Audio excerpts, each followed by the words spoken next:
Today we are going to be going on a bit of a nostalgia. Going with everyone's personal favorite games and series that they grew up with. I don't know about you guys, but I'm excited. Look, we need to make sure you don't go on a 2-hour tangent of just Kingdom Hearts. That's its own podcast. That's fair. I just need to make sure chat can hear me, because I don't know that they can. We hear you fine in Discord. Let me mute my mic real quickly and listen to you.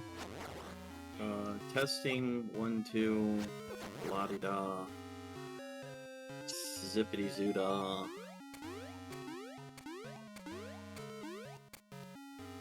I don't hear you, I only hear the music.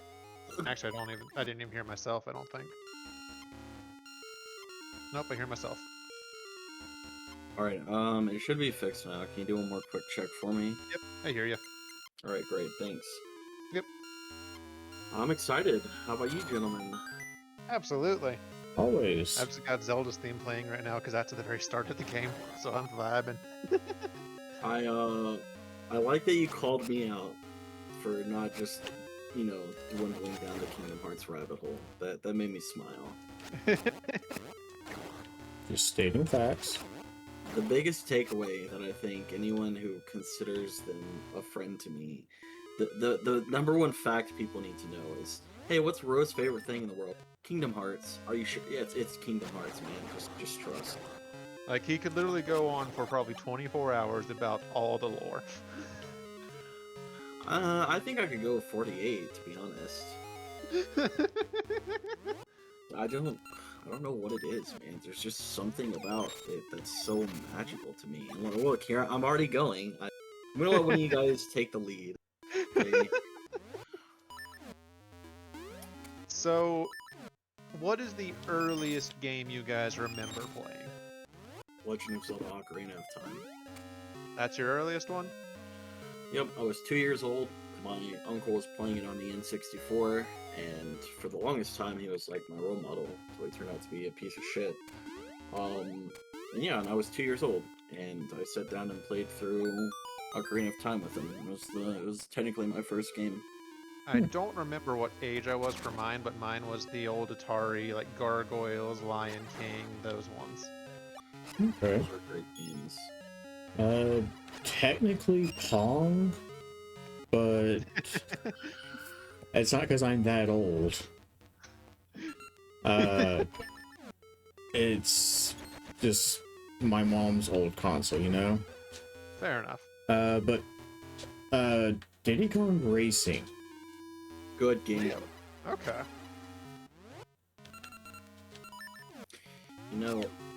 There's been something that's been driving me crazy for a long time. When I was younger, I have very vivid memories of playing a certain Disney game. No, it's not Kingdom Hearts. I wasn't going to say that. I've never been able to find evidence at any point in your childhood. You guys ever play a Disney in which Disney's starting as a character? Is he cutting out for you as Yes. well, Cody? Okay. Am I cutting out? Yeah, it's like every other word is cutting out right now. Hold on, let me... Oop. That just messed up Cody's camera for a little bit. Wait for him to rejoin. Is that any better? Well, you weren't cutting out every other word right there. I don't know what's going on with my mic, dude. It very well could be just the ports themselves on your PC. Yeah. I reckon it is.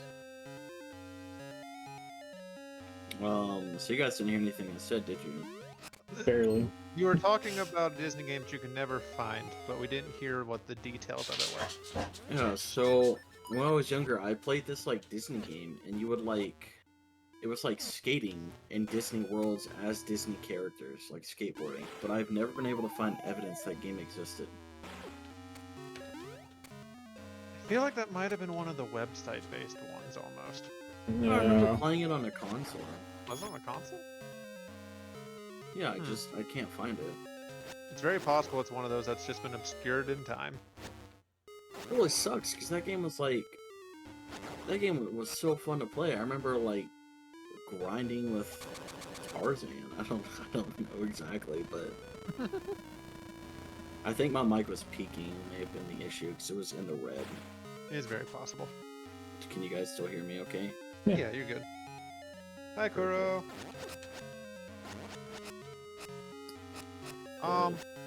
So earliest game that I actually remember beating, because there was a lot of games that I played and the system died on me and I couldn't complete them. One of those was the original Zelda because I got to Ganon's area and then the actual the NES completely died. Oof. Like I was in the final dungeon too. That is very unfortunate. Yeah, but earliest that I remember actually beating was probably Pokemon Crystal, which I That's borrowed fair. from a friend. That was actually my first Pokemon game too, was Crystal. And now we see where it is today. Oh, Crystal yeah. was a great game. I wish they'd remade it when they did Heart Gold Soul Silver, but I understand why. Yeah, none of the quote-unquote third games of a generation gets remade. No, and that sucks, because Emerald should have been the one remade instead of original. Yes. I was not. I don't know. Omega Ruby and Alpha Sapphire. You guys know my take on Hoenn. I preferred them because it was like newer mechanics. They're good games. I like the Delta series. I don't like that they made the tower you have to climb to get to Rayquaza story instead of all the pain we had to go through with the Mach Bike Yeah. to get up there. That was a time and a half. Yeah, it made you really good with the control on the Mach Bike, though. Oh, they Is did not away true. with it? Oh, that's bullshit. Did you not play through Auras? No, I did. I just never did that, I don't Didn't think. get the Delta episode? If I did, I don't remember it. It basically just story point with Zinnia and then going to get Rayquaza and Deoxys in the sky. Hmm. So it wasn't much that was too memorable about it, unfortunately. I think the thing that I dislike the most about ORS is the fact that you're just handed Mega Latios or Latios. Yeah. Like that wasn't something I enjoyed. I don't know, for me, like It's not with Gen 3 slander, we were talking about what we don't like about it. Because Gen 3 is still very good. I think ORAS is infinitely better than the original Gen 3 games. I think the remakes do the generation a lot of justice. I think because by that point, one of my biggest issues with Gen 3, as you guys know, it introduced a lot of things, right? And a lot of the things weren't balanced, whereas in ORAS, mechanics and abilities and other things had time to become balanced and properly evolve. True, instead of because being Auras was the introduced. first for abilities, really. Yeah, so I don't know. I like ORAS a lot more, but in terms of Pokemon overall, I feel like the entire franchise itself has evolved in a way that, for me personally, doesn't feel like Pokemon anymore. So it does still have all the elements for it. I understand what you mean, but it's been dumbed down for newer generations to try and get them into it. Yeah. Which is a bit annoying, but I understand why. It's the adult fan base of it that keeps complaining about it that kind of annoys me. Yeah. Well, it's kind of like we were talking about recently. My biggest thing is Pokemon at its core is still the same. Always has been, always will be. But to touch on the adult fan base like you were talking about, it's very rare that I meet an adult who enjoys Pokemon for what it is. They have to have some kind of secondary benefit to the game, whether that be shiny hunting, VGC, dens, like there has to be something else. And I remember just kicking it back in the day. I came home from school and I'd be excited to turn on Stadium or pop out my Game Boy or my DS and just play through the game. And I just feel like most of the adult fan base doesn't really care anymore. And like, arguably so. I mean, the story hasn't really drawn me in years. But I mean, Pokemon is and always will be a kid's game, despite what the fan base wants it to be. And if The people best aren't able stories for Pokemon stopped at Gen 5. They really did. yeah, and see, Gen 5 was a perfect example. Game Freak and Nintendo can make a more mature themed game. Gen 5 had a very mature storyline, I think. But I don't know, it just feels like all these complaints that people have, especially with Scarlet and Violet, don't get me wrong, It's there's a got lot things to wrong. complain about. But at the end of the day, It's still a fun game. It's Yeah. just if Yeah. you go into it looking for other things, you're going to be disappointed. Exactly, Yeah, and but- it's just, I don't know, it feels like Yes, I believe the Legends Arceus was meant for older crowds. Oh, I fully stand by that. The fact that the dialogue alone in Legends Arceus, like, one of my That- favorite things. Sorry, go on. It's just the fact of with the whole entire thing of clan wars and you're asking getting kicked out of town because I think you're the villain, basically. Yeah. I fully believe that all the Pokemon Legends games are going to be aimed towards the more mature fan base, and I will die on the hill. Legends Arceus is, in my opinion, the best Pokemon game made. I know a lot of people agree and both disagree with that statement, but one thing that I really liked is the dialogue alone. Whenever we get to the village, and the captain, I can't remember her name at the moment, is talking to us. Mileage. Yeah, Captain Silas. She's like, yeah, we'll just throw you to your death. And I'm like, you're not getting that in, like, a mainline Pokemon game. And I It's mean, also the whole thing of it's more realistic because you just drop out of the sky. No one's going to trust you at first. exactly, and it's, yeah, you can literally, like, you're literally attacked and you can, like, be knocked out and stuff. Like, it just felt like a very more adult streamed game. Yeah. And I definitely want more Pokemon Legends games. Yes. Other than the absurd shiny luck in that. Yeah, that was something. Yeah. I honestly didn't have a whole lot of shiny luck in it. Of course, I wasn't trying either. No, it wasn't until after I beat most of the story that I even bothered looking for shinies. But I do miss the shiny sounds. It was nice hearing that. I mean, just looking around like, where's the shiny? Yeah. Yeah. I have a question for you two, if you guys would indulge me for a moment. On the topic of more Legends-style games, I know this has been a big question a lot of people have both asked and answered. If you guys could choose any region to get the next Legends game, what would it be? And Gen why? 5 or Gen 2? Oh, I would love a Gen 2. Gen 2 I would love, because we have all the lore with Ho-Oh of reviving the Beast Trio. I'd love to see what they were before the revive. And I know there's a lot of people talking about the paradoxes being that, but the paradoxes are an alternate timeline thing. Yeah.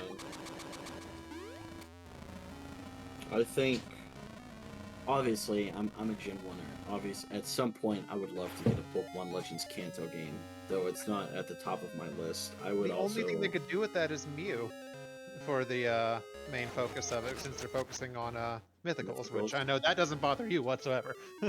Well, that'd be fine, because, like, in retrospect, there's so much lore to Mew that we've been given over the course of, like, 20 plus years of Pokemon, but there's still so much more we can learn. Yeah. I feel like it's a nod, too, because, like, Arceus is considered the god of all Pokemon, but Mew created everything alongside Arceus. I feel like they could, like... They could do a crossover / collab with Arceus and Mew in that sense. But a Gen 5 and Gen 2 Legends game would be cool. I do think Gen 7 Alola would be neat as well, but I can't see Alola getting any kind of love anytime soon, because it's still such a No, new and I game. can't really think of what they would do for that. Because most of the mythicals they have are either man-made or seem too newish to go with past. They would just retcon something. Yeah.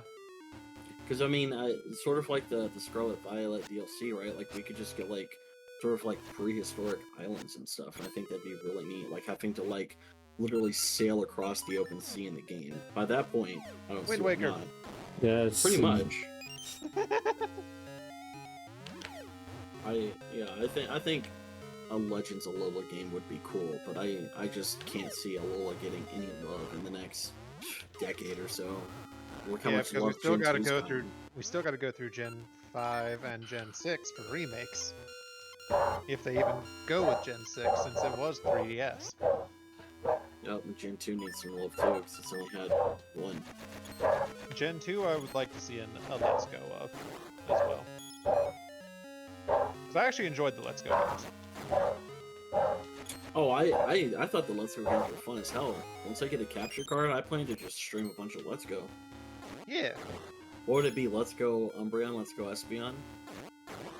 I don't know if they go with that. It would probably be based on Ho-Oh and Lugia again still, but... Because you kind of can't base it off of the starters of that one, because there's 3 of them. Yeah, that's what I'm saying. Like, Pikachu and Eevee are technically Kanto's starters, so it's like... Yeah.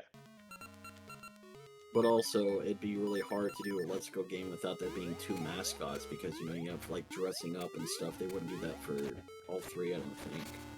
No. No, I'm not sure. Trying to think. I know that's part of the reason why they aren't, but also Let's Go wasn't well received, which kind of sucks. Yeah, I think Let's Go are fun games. Honestly, in terms of like Pokemon games on the Switch, it's Sword and Shield for me, Let's Go, and then Scarlet and Violet. That's fair. At least a mainline, I would say, because technically Arceus isn't mainline. Oh yeah, our Pokemon Legends Arceus is above Sword and Shield. But I really don't consider the Legends games as a mainline. It's another spin-off, in my opinion. Yeah. Speaking of spin-offs I'd love to see come back is the Ranger games. Yeah. I love playing the Ranger games. I wasn't the biggest fan. My favorite non-mainline franchise, you guys both know this, is the Mystery Dungeon. I'd love to get like a new title. Well, I think what they were trying to do when they released Mystery Dungeons XD or whatever it was called was to reboot the series. Yeah, I mean, there's rumors and speculations right now that like an actual new title's in the works. I'm not sure which gen it's going to go up to. I can't see it going to Paldea. Galar, I would imagine it at least go to. Yeah. And honestly, I welcome a new Mystery Dungeon game. But honestly, Ranger was a franchise or like a mini-series that, well, not my personal favorite, I know it's adored by a lot of people. And I could definitely see it getting some kind of revamp on the Switch, especially with motion controls. I never finished Guardian Signs. I should get an emulator and do that. Or just find a cartridge and play it on the actual DS.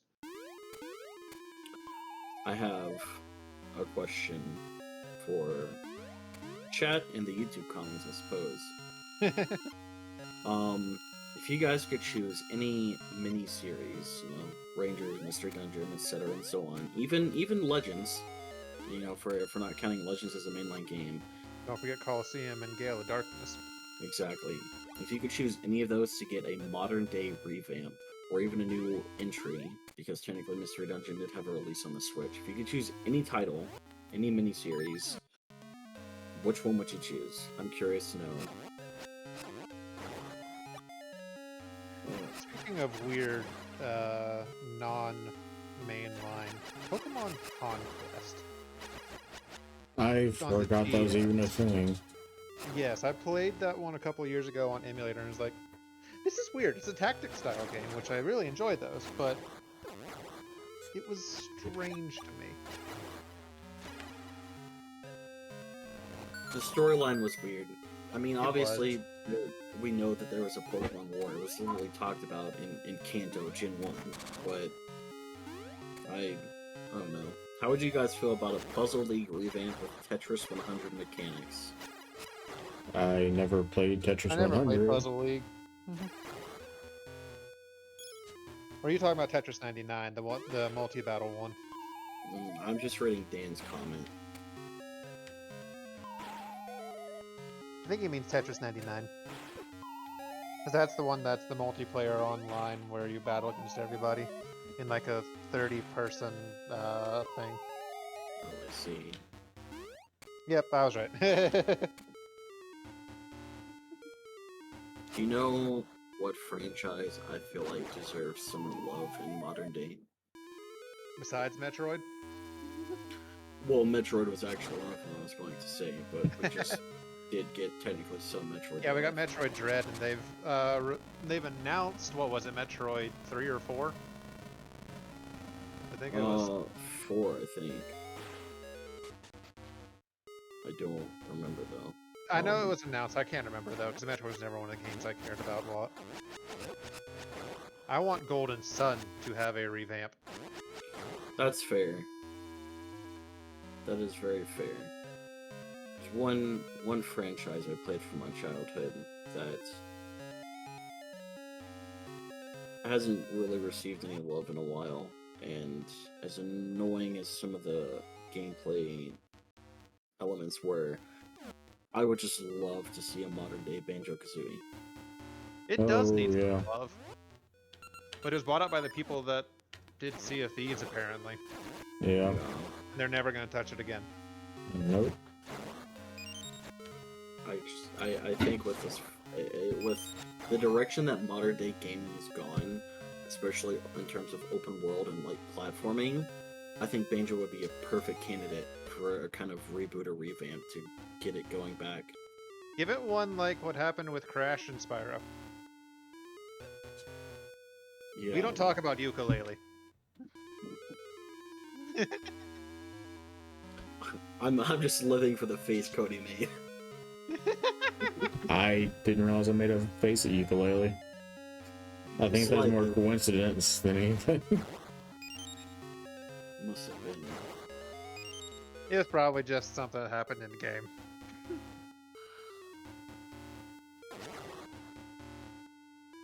But no, Golden Sun is one of those. That's actually another nostalgia thing for me, which is funny because apparently I remember playing it when I was much younger, but never owned the cartridge for it myself. So when I found it again through emulators, it's like, this seems really familiar to me. Have I played this before? I think the most Golden Sun love we're gonna get is through Smash. Unfortunately. The thing is, they left Dark Dawn on a cliffhanger, and it sucks. Oh, you've just reminded me of another nostalgic game that I've seen one of my friends playing recently. Did you guys ever play Dark Cloud? It was I've Sony's heard of it. I version think we actually talked about this a little bit ago. Yeah, it was Sony's Remember that. version of The Legend of Zelda, basically. Yeah, I remember the game, but never playing it. Yeah, the one on the DS was Dark Dawn. And which was, funny enough, what I would consider my first entry into the series was Dark Dawn, but then when, you know, going back and playing original and Lost Age, realizing, oh, these seem familiar to me. There's so many things that you like. I don't know if you guys are experiencing the same thing right now, but like, as we're, you know, conversing and interacting with chat here, and things are being brought up, it really is. Reminding you of other things. Yeah, it's making me reminisce on other things, and it genuinely is. Like, we picked a really good topic because I'm just soaring. I'm like deep diving down a nostalgic lane right now. How did you get soft locked? Quest 64. Quest? Yeah, Quest 64. That sounds incredibly familiar. Can you elaborate on that a little bit more? Because I swear I've heard that title before. It is a Nintendo 64 game. Just going in circles. That involves a young mage apprentice. Let me see if I can find it. One that I need to go back and actually play through is the Dragon Quest games. Dragon Quest is a really good franchise. Funny enough, I remember when I got into all the emulators, doing stuff on my tablet and phone, I was playing in my Spanish class when I should have been paying attention, but that was depression stuff. Was Dragon Quest Caravan Hearts? Or was it Monster Quest? One of the two. But I remember going through that and I was so confused, but it was so fun to do. Yeah. Let's see. Quest 64 was a game released in North America June 1998 by THQ. First role-playing game released for the system in North America. I'm going to look it up. The world is It might based on eventually get Ireland. added onto the N64 stuff on the Switch. Probably, but the game world was based on Ireland. Princess It's based Mage. in Ireland? Yeah. Well, we go in Highlander here?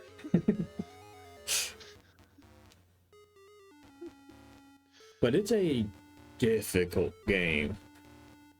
A lot of N64 games are more difficult than you realize once you go back and play them.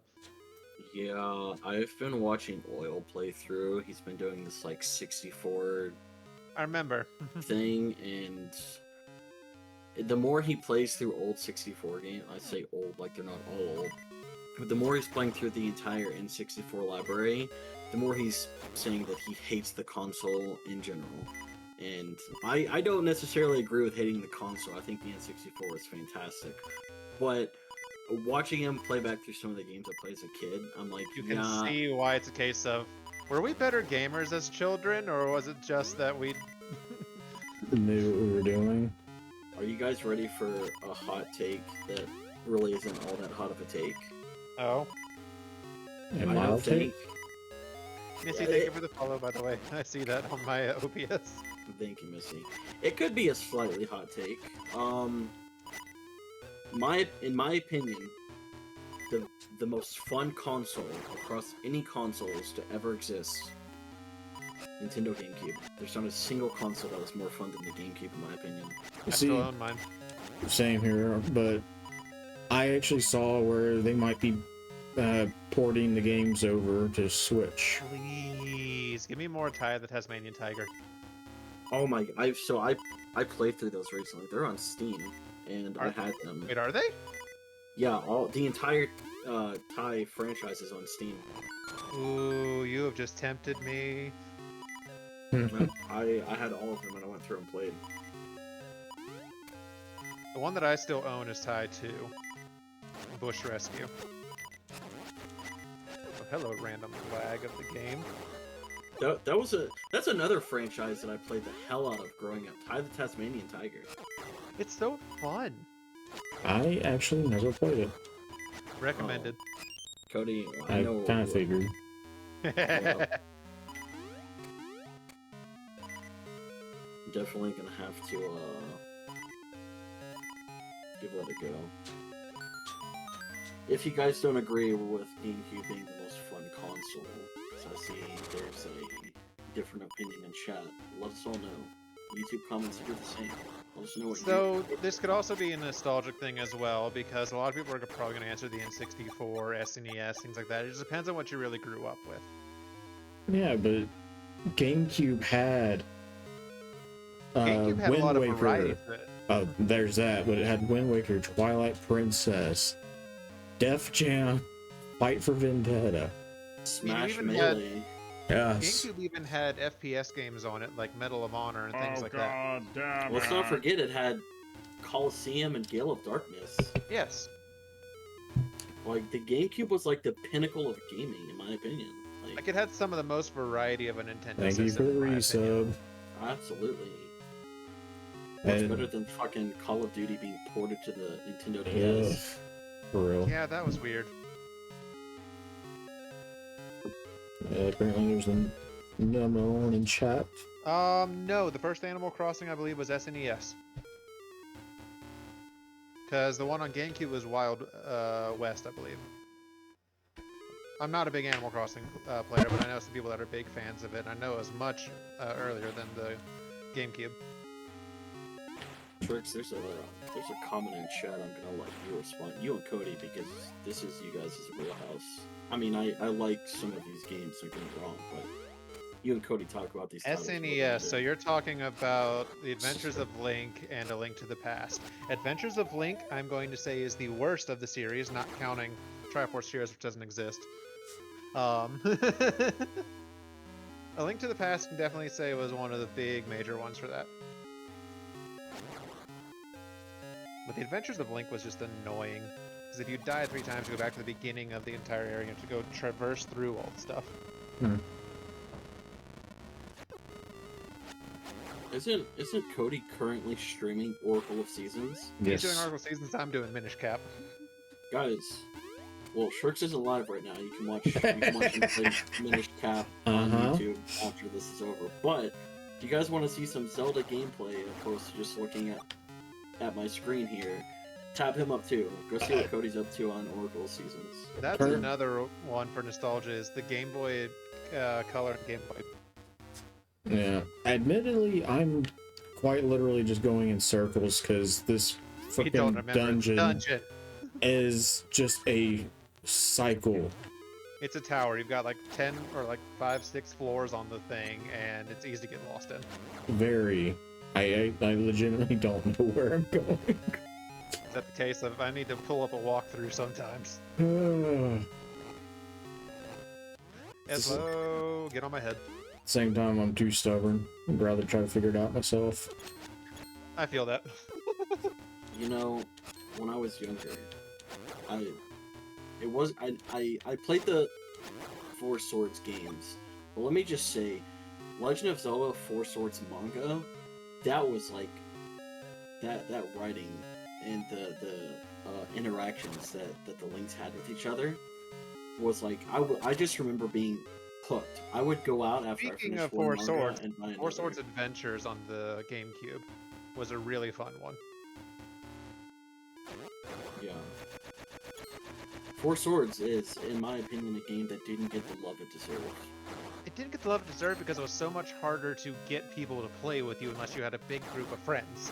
I hope that in the future they'll revisit it and they'll either make it like local Their play revisit or... to it was basically Triforce Heroes at this point, and yeah, we know what happened Triforce there. Heroes. Even though they say it's canon, it's not canon. I don't know. I feel like I want them to do something with it. I would really love to see something else with Four Swords. Oh, hi, Dakota. Hello, Coda. I will be right back. Welcome. Gotta go run the dogs out. No worries. While Shrix is stepping away, I'm gonna bring up a few topics, if that's okay, Cody. Go for it. So, we've talked about favorite consoles already. By the way, Dakota, welcome in. We talked about consoles earlier. I said that, in my opinion, the Nintendo GameCube was the best and most fun console. If you have a different opinion or you agree, feel free to let us know.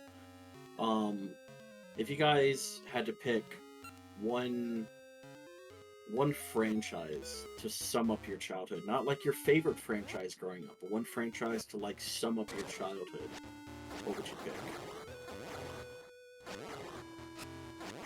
Do you have one, Cody? To sum up the childhood? Yeah, like if you just had to pick one thing that could like sum up like your childhood and growing up for you, which franchise would you pick? Probably Zelda is the one I've probably spent the most time in. That's fair. Because see, for me, like, obviously, again, as everyone knows, my favorite franchise is Kingdom Hearts. And don't get me wrong, I did grow up playing pretty much Kingdom Hearts. But outside of that, The Legend of Zelda kind of, like, shaped my childhood. So, you know, it's just interesting to Yeah. And after think that, about. I would probably say freaking Pokemon and Final Fantasy are kind of tied. You know, those two as well for me. I still remember being a teenager, man, and playing Crisis Core on the PSP and just losing my absolute mind.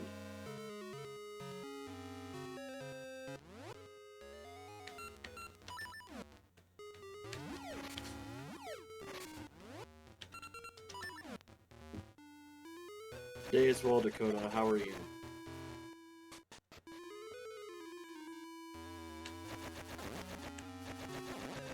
I'm trying to think if there's anything else.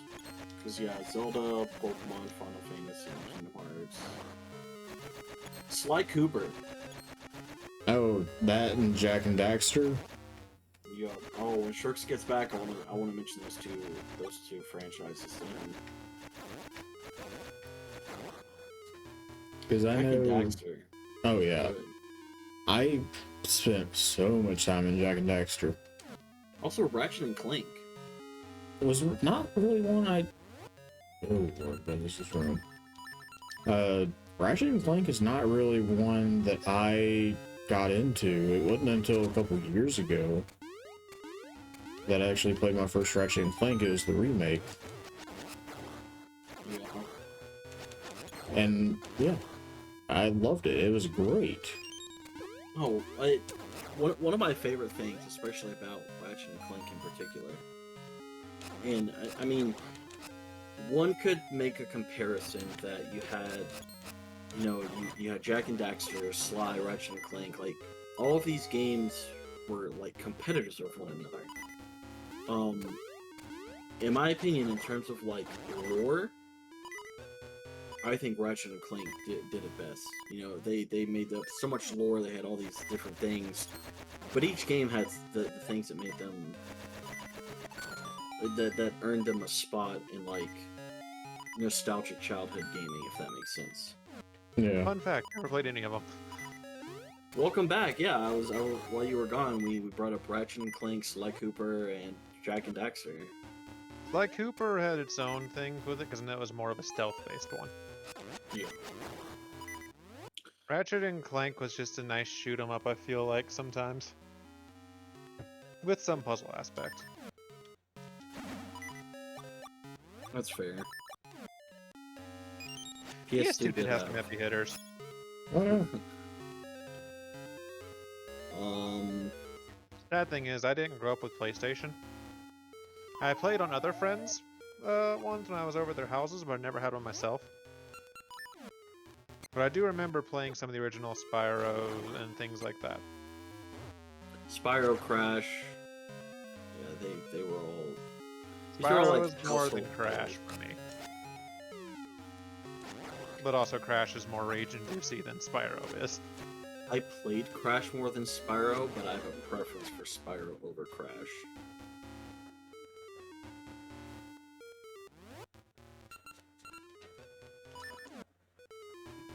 Dragon Quest 7 and 8 are good games. Shrix. I never really played a Dragon Quest. I need to though. I recommend. While you were gone, I posed the question, not what your favorite franchise growing up was, but what would you say the franchise that shaped your childhood the most? It's one and the same for me. Legend of Zelda, completely. See, I said obviously Kingdom Hearts was a big staple in that, but outside of that, Legend of Zelda really did shape my childhood, and Cody had the same answer, so we're all in agreement there. I mean, considering that most of my birthday presents I asked for were Zelda games if I had the system, like I even had the DS Lite that came out with Phantom Hourglass. Unfortunately, that's lost to time, but I had that. That was a birthday present for me. Whoa. Knowing that Zelda is one of the biggest influences in your life, and because this is personal favorites and nostalgia, Shrix, what is your favorite Zelda game? So Twilight Princess, I know, is my favorite one overall. And the funny thing is, it's the one that the original creator hates the most because of the version of Link in that, because he prefers Link being an androgynous character that anyone can relate to, whereas Twilight Princess had a masculine version. Fair. But I like the darker aspect of it. Oh, yes, yeah. you have a dark aspect to Majora's Mask, but it's still a Not little the bit more same. on the cartoony side, in my opinion. Whereas Twilight Princess was much more, honestly, adult-oriented with some of what it talked about in there. I do think that Twilight Princess had the most adult content and themes present in any title to date. It's also the oldest version of Link, because in Twilight Princess he's 19. In Ocarina of Time, his older form is only 17. Yeah. There are a lot of things about Twilight Princess that I like. There's also, isn't Tears the oldest version now? I mean, technically, because he's over 100, right? But technically, but if we're going with original, like not time skip stuff, then Twilight is the oldest. Although I think in terms of Tears of the Kingdom, if you take out the 100-year gap, he's still like 25, 26 in that, I think. So yeah.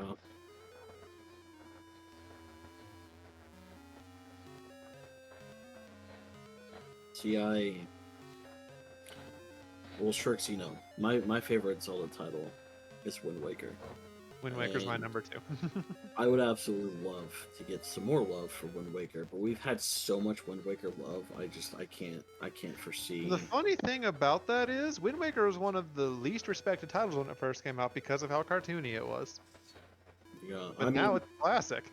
Yeah, I was gonna say you go ask a Zelda fan their favorite titles before Breath of the Wild and Tears of the Kingdom, and I even have met some who will still say it's either Twilight Princess or Wind Waker. Your main 3 that you will hear most often is Ocarina of Time, Twilight Princess, and Wind Waker. The 4th one you'll often hear is usually A Link to the Past.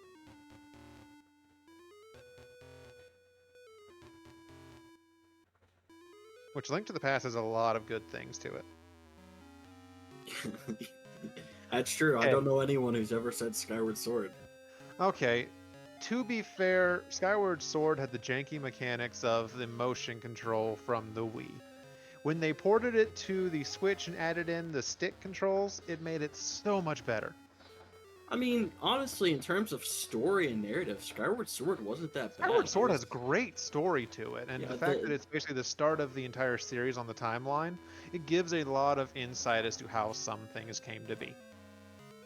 Yeah, There were the narrative in Skyward Sword I think was really good, but yeah, with the motion controls when it first came out, I remember standing in my room. I don't remember the name of the thing, but the little fucking beetle that you could like fly around. I remember struggling so much to even request where I needed to use that. So my former roommate still had a Wii, and I got Skyward Sword for the Wii to give it a try because I had the Wii Motion Plus stuff with theirs. I got to the 3rd dungeon, and I just could not continue on it because the motion controls sort of made me nauseous, honestly, with how the screen would move. Yeah. No, that's fair, especially someone who, like motion sickness, and there were even some points where, like, obviously there's an epilepsy warning in all games, but like there were even some moments where it seemed like incredibly excessive with like the some of the bosses were bad about that. Yeah, as someone prone to seizures, I really struggle to do it sometimes, and I'm just like, I really need to go lay down after this. I understand not liking the backtracking. I think it was fun with some of the backtracking to the areas, because you only had the 3 main areas, which was interesting. It sort of was like original 4 Swords that was combined with A Link to the Past, because you only had 3-4 areas in that you would go through. Yeah. As probably the biggest Zelda fan here, did you see Dan's top 3 picks for a desert island? Link to the Past, Ocarina of Time, and Link Between Worlds. I mean, A Link to the Past and Link Between Worlds are basically the same game with a bit of different mechanics to them. Let's be honest on that. You're not wrong. What? Arcanon in chat. I'll go for that one.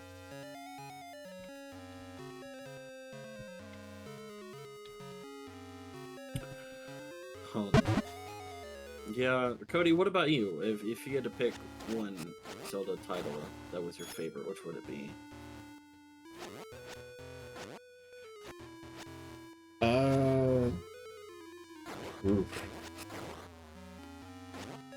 Twilight Princess has probably got the most replay And Wind Waker would probably be right behind it. I mean, if we're gonna be in terms of actual replayability, technically Breath of the Wild and Twilight or Tears of the Kingdom, because you can take whatever path you want to start with. But in terms of story case, definitely those two. I feel like. No, not necessarily replayability, just how many times I have replayed. That, yes. I can't tell you how many times I've actually gone through and done a full run of Twilight Princess. I think it's one of my most replayed games. More than we need to. Yeah, especially when you can run the whole thing without a guidebook. I try not to use a guidebook anyway. I was gonna make a pun/joke when you brought up replayability, and I was gonna be like, well, technically, Ocarina of Time and Majora's Mask, if you look into the time factor, have infinite replayability because you manipulate time, but you know. Hey! Point stands. Does it though? I mean, one could make that argument, yeah. Everyone caught this suing Arcanine.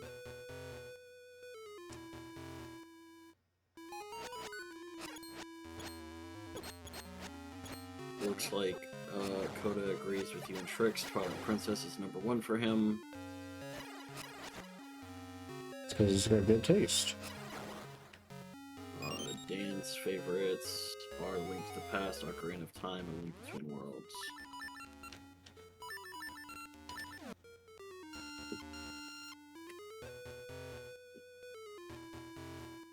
You know what game I miss? Which? The Digimon World games. If I remember correctly, those were better. What do you mean? They were some of the better Digimon games by comparison. Oh yeah, they're some of the fan favorites. I've always had the opinion and mindset, and of course, again, chat, YouTube comments, well, let us know. Can one of my mods deal with that, please? I'm not gonna say anything mean because this is going on YouTube, but you know. Dang you. I've always had the opinion that the Pokemon games were better than the Digimon games, but the Digimon anime topped the Pokemon anime. I think that's a general consensus. Yeah.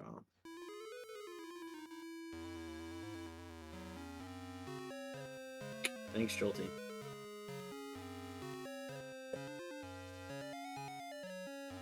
Follow bots.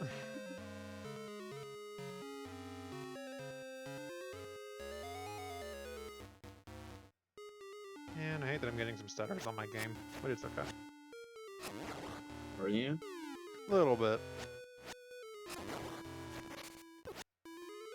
Oh yeah, you're playing Minish Cap right now. Yeah.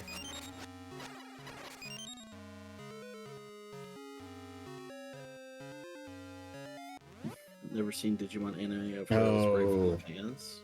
The anime is very good. There's certain ones that people are just like, don't watch them. Yeah.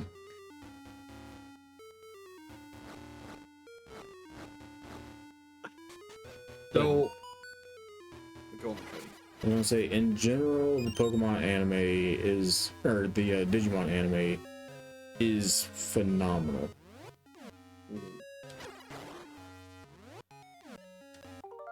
The point in which the Digimon anime started to get just annoying to me is, don't ask me the name of the title or what like point in time this was for the Digimon era. The point in which the humans, the tamers, started to turn into Digimon is when I noped out. I was like, look, I'm not doing the like anthropomorphic stuff now, okay? I enjoyed you battling alongside your Digimon, not turning into one. You're talking about season 4.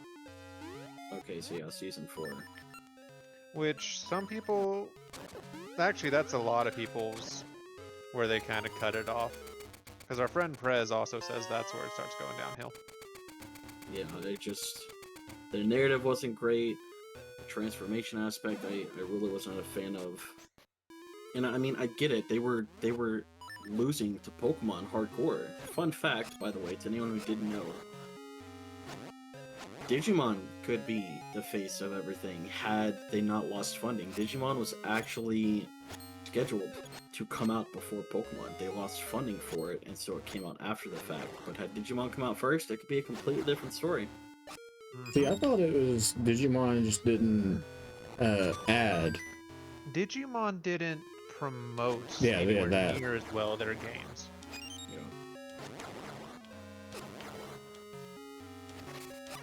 Well, I know. I just know, like, especially around the time it came out, a lot of people were just calling Digimon like a Pokemon ripoff. But again, like Digimon, It's Digimon older. technically came out first. It's older, but people don't remember that.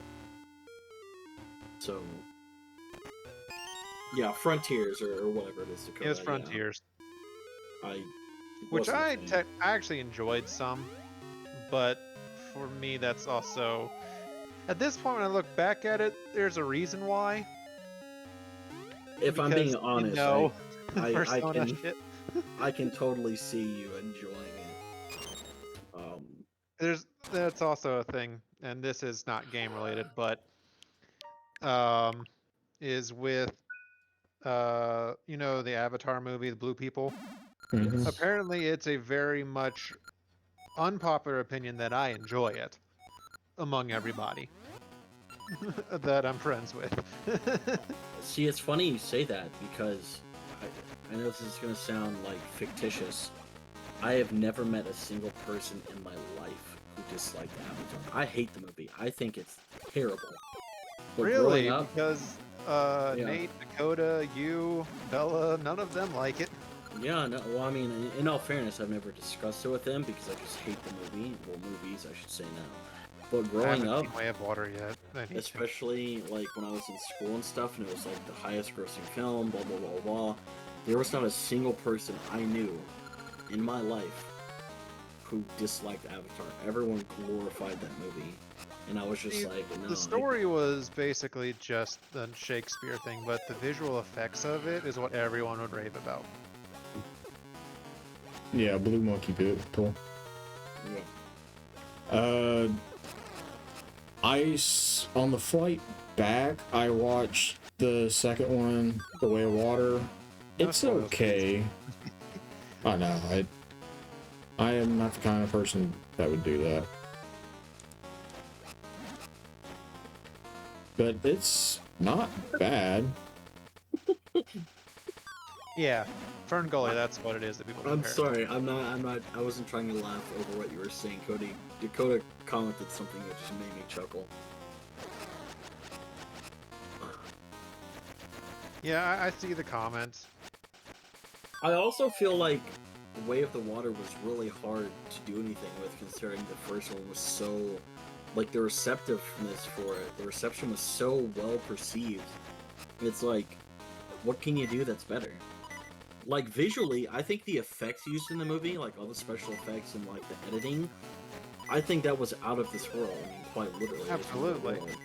But in terms of narrative and characters and plot and just feeling like emotions or connections to any of it, I didn't care. I was like, oh, it looks nice, but I don't give a fuck about it. Yeah, that's the thing. The visual effects are what kind of carried it. The story was basic. Yeah. But for someone in the furry fandom who wishes to be their actual Sona, and you know, the whole thing of going into another body, that's where the appeal was to me. I mean, hey, if you're able to like make some kind of connection that related to you personally, then I think it's definitely a win for you, and I can see why you would hold that movie in I think there was talk of. Oh yeah, no, there's already in the production of them making a game for it, an open world one. Please don't. It's already had production talk. Yeah, I think it had trailers shown. I don't know about trailer, but yes. Bring it back to games. Because this isn't a movie podcast. This is a game podcast. Can I kick it back real old school? Absolutely. Castlevania. Never played one, but I love the music of them. The Castlevania games were on another level, man. I lost so much time playing them.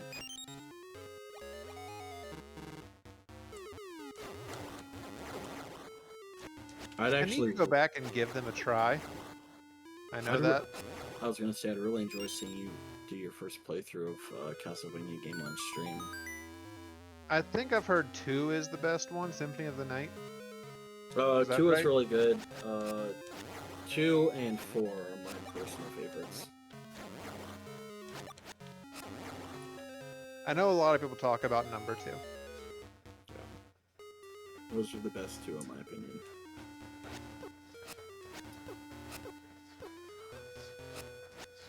Yeah, Dakota. Nate hates the movies, but he was really intrigued by the game for Avatar. Let's be honest, Nate's intrigued by anything shiny that he can put his thumbs on and control it. There's a reason we call him the Himbo King. Exactly. You put something shiny in front of Nate and he's like, ooh, piece of candy.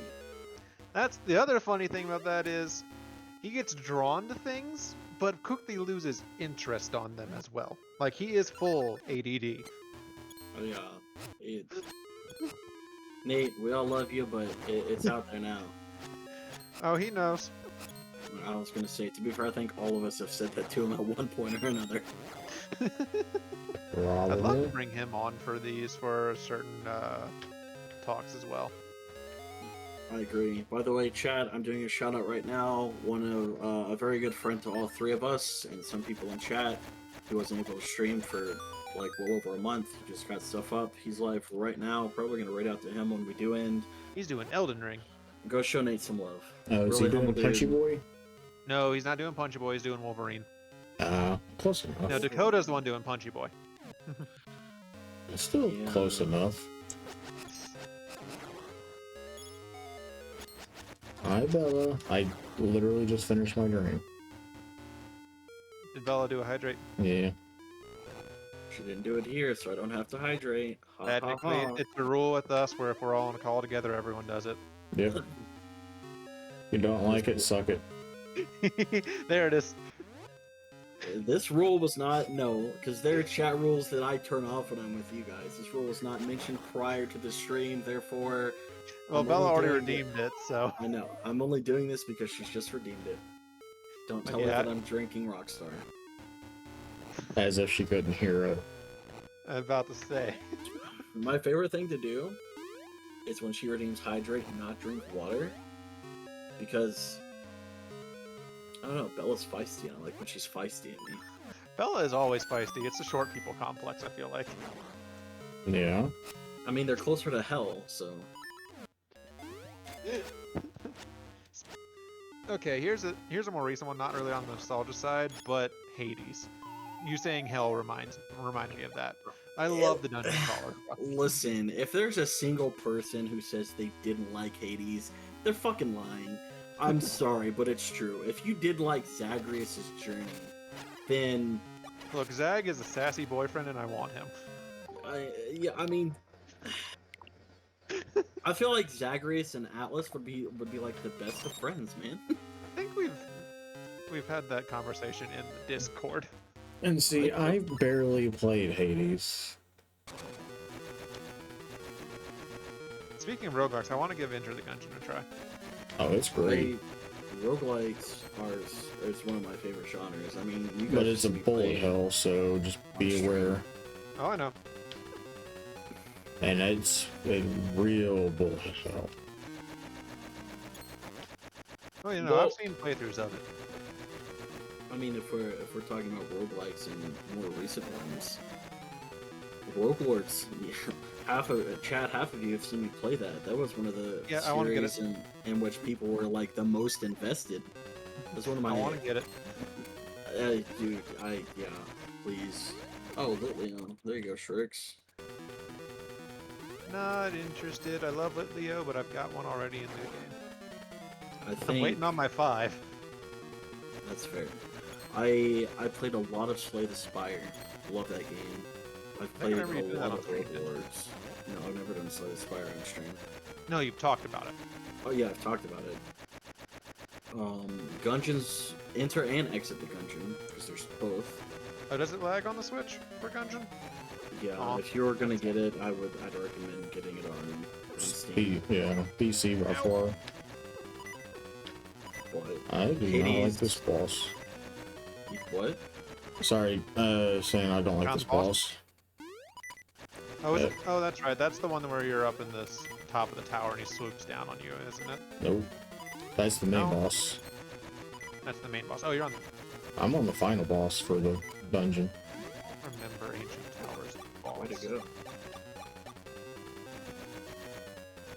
Can we talk about Pokemon Rogue? The roguelike hack that someone made? I never played it.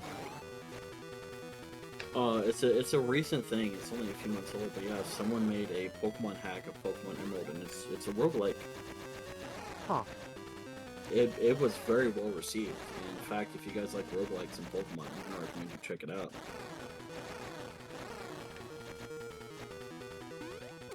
It plays just like a roguelike too, but with Pokemon mechanics. Yeah, it was very, very fun. I think the Pokemon Rumble was sort of like that as well. Oh, the Rumble games. I didn't realize we were talking about dumpster fires. You're not wrong, but they had their charm. Listen, here's the thing. In terms of nostalgia, I've already talked about like Stadium a bit, and there was nothing better than, like I said earlier before we started, you get out of school, it's Friday, you and your friends go back to your house, you're having a slumber party or sleepover, whatever you called it, your parents order you pizza, you got some Cokes, you got your snacks, whatever. There was nothing better than loading up Pokemon Stadium on the N64 and playing the minigames with your friends and battling each other.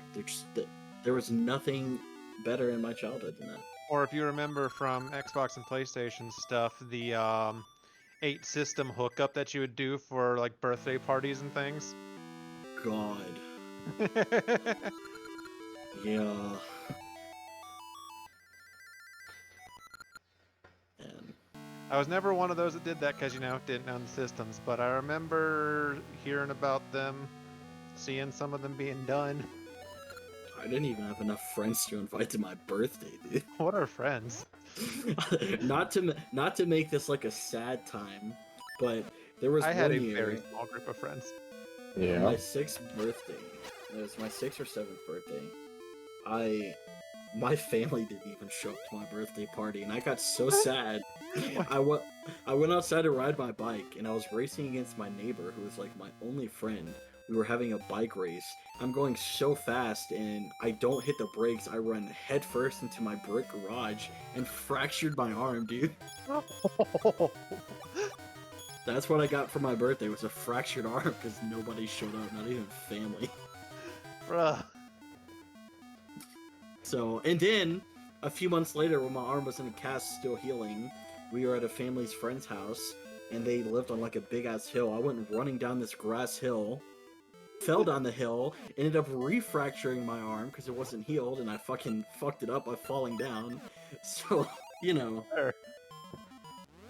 that was a fun time. But hey, the theme of that party that no one came to, it was Digimon themed. I was very proud of that.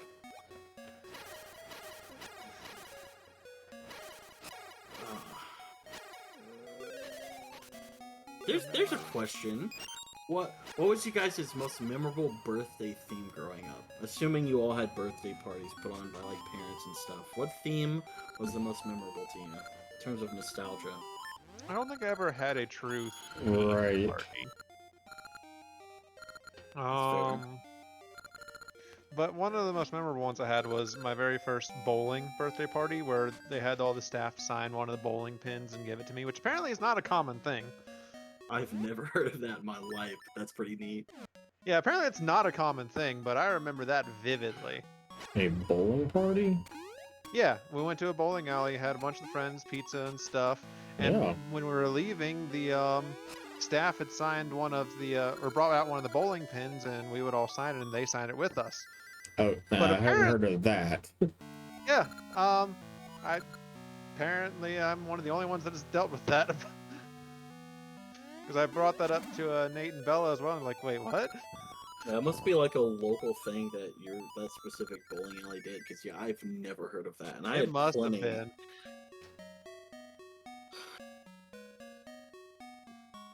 Damn. But I still have it. It's sitting on one of the dressers here at my parents' place.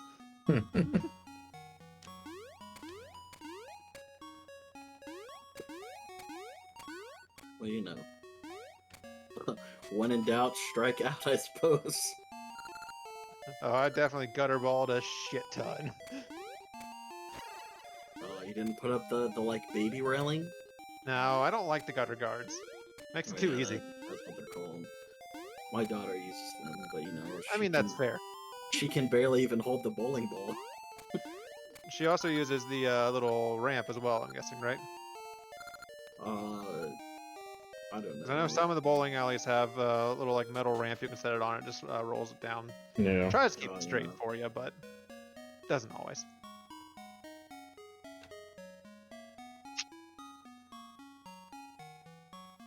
I hear the dogs roughhousing and Kiba's trying to sleep. You said sleep very aggressively there.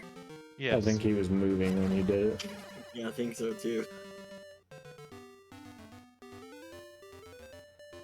You guys ever have any like holiday games? Define a holiday game. You mean like games that were focused on certain holidays? Yeah, just like holiday themed games that you would, whether it be like board game, like family game, video game, because there have been a few. Like around certain holidays, growing up, is there anything like nostalgic that you did / played with your family or friends that you remember? Wasn't so much that it was a holiday, but I mean, I would play Diddy Kong Racing with my mom every now and then. No, mine wasn't a holiday thing either, but when I was still on better terms with my dad, even though I wasn't as big a fan at the time still, with the GameCube we had the Rocket Power Beach Bandit game. We would always do the joint games on there, and instead of one of the ones was Wave Rider race thing. We wouldn't do the race at all. We'd play tag. So we'd go around the entire lake trying to catch each other using the jumps and things. That's adorable. I think I don't really have any like holiday specific ones either. One of the only happy, I suppose, memories I have with my birth mother is whenever I was young, I used to play the fuck out of the Tony Hawk Pro Skater games. Yeah. And my mom sat and played them all with me and played them all with me. Speaking of those, I have on the GameCube the BMX one. I don't remember who the pro was of the name, but it was a BMX one, and I could never figure out how to get any of the challenges done to unlock more areas. I don't know that I think I may have played one of the like alternative ones or alternate ones like BMX shooting and stuff, but technically I could go grab it and figure the title right now because it's here at my parents' place. So, be right back. Alrighty. Pikmin, that, you know, Chad's talked about Pikmin quite a bit. Did you ever play Pikmin growing up, Cody? No, it never looked appealing. I dabbled. I'm not gonna like lie or put on a front and be like, oh yeah, Pikmin, great, you know, like I dabbled here and there. It's not something that I would ever like geek out over. But I did occasionally give the old go around. I'm curious to know, because Pikmin's been brought up so much during this episode, what is it about Pikmin that you guys like? Because, like Cody, I've never really seen the appeal. Granted, like I said, I never really played it enough. It was very similar to Earthbound. I've never seen the appeal to Earthbound because I can never, like, get into it. But I'm always curious when people like a franchise that seems to be pretty popular that I have a differing opinion of. Kirby's Epic Yarn was a good game. Well, going back to look at all the games to find the one just brought up more nostalgia for me because I'm remembering all we had there. But the name of the BMX one was Matt Hoffman's Pro BMX. Oh, yes. I'm stupid for not putting two and two together. But I also looked down there and I saw Spyro Hero's Tale, which I really want to do on stream. Find an emulator for it. Oh, it'd be great. We had Wind Waker, Twilight Princess, Medal of Honor, 007, GoldenEye. I was about to say GoldenEye. Now that is a throwback nostalgia type. Yes. But since I'm here, I now kind of want to go in there and just replay those when I have time. You should.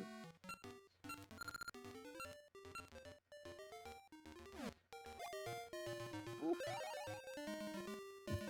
know what else I miss from my childhood?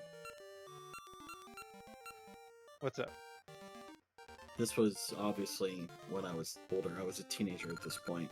I miss inviting all my friends over, sitting in my bedroom, hooking up all 4 controllers to the GameCube, and just absolutely dusting the shit out of my friends in Melee. See, I never had Smash Bros. Melee. I played it with other people, but I never owned it myself. And I know if I tried to find it now, it's like $200 or something extra dollars. You had friends? I mean, they were the friends in my neighborhood, yeah. Listen, I wasn't 6 anymore, Cody. People actually came to the birthday. You had birthdays? I didn't really celebrate my birthday that much. It was just another day for me. Even now, I don't care. Yeah. Oh, yeah. Well, nowadays is different, and you guys know why. I won't get into that on stream, but... You know. Smash has always been a nostalgic thing.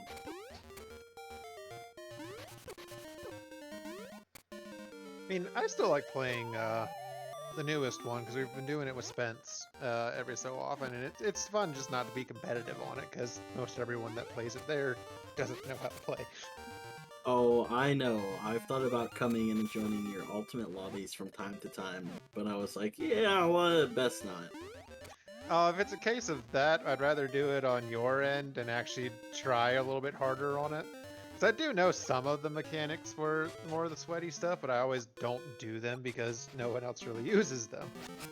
Listen, not to get too much into it, but I have a really big Smash tournament in the works. I mean, both of you know about it a bit, but I've got outsourced people who are helping me. Dan is actually someone who's going to be co-commentating with me. Then the man, the myth, the legend, the old oil rig himself, a professional player in his own right. You know, 64th in the world in Smash 64. Ironic. But he's going to be competing and then co-casting alongside me as well. That's going to be a big thing. So nice. Yeah, if you actually do, and that's going to go from 64 all the way through Ultimate. It's going to be every game, different brackets and so on. So if you are waiting for a slightly more competitive thing like you were talking about, I am hosting something towards the end of the year. Like, I am definitely not a competitive player, but I do like having more of a challenge. Yeah. I know I would not do well in a tournament, but it'd still be fun. Well, I mean, at the end of the day, that's what it is. I mean, that's one reason, again, I've told Oil, I'm like, you can compete in 64. Other games, because I really can't see a lot of people playing 64 as well. But I'm not competing for obvious reasons, and I've told Oil, like, let's keep it somewhat regulated because you're also very high caliber. And I don't want people just coming in and, like, not having fun, because at the end of the day, I want it to be an event where, yes, it's a competition, but I want it to be fun as well. Sort of like the Duality Cup that we've got going on right now. Yeah. Which I still find hilarious, the sheer amount of messages we had the other night. Yeah, Cody didn't seem too pleased to wake up to 750 messages in the server. I would rather not, and admittedly I haven't checked it since this morning.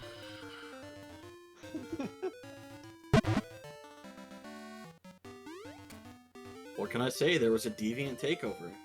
It really was. I'm waiting on somebody to click channel points and realize what's been there. Oh, I've seen it. I mean, I just didn't want to be the first. Well, whoever's first, you're the only one getting points for the day because, well, the person can only redeem it once a day. Oh, apparently my channel points don't want to work on mobile. Lovely. That's weird. Sag. Cody It's not just letting me got click in. 100 points. It's not letting me click into anything. Oh, Cody's now in first place. Yeah. Don't put it past me. I'll pull it up on my computer even though I'm recording. Sitting at 126. And I Hey, am you the only. just closed the gap. Oh, I am damn near the only divine going. Yeah. Well, actually, until you redeemed that, Courtney was carrying divine. She had double your points, and you had more points than the other two divines currently in. I mean, But to be fair, mine points are coming more from the daily check-ins. yeah, that's where most of them come from. Okay, well, Shrix is just... Basically tied it because I was like 90 something. No, you took the lead again. Let me close that so my stream isn't, or my record doesn't lag. What's 312 plus 135? I don't want to do the math.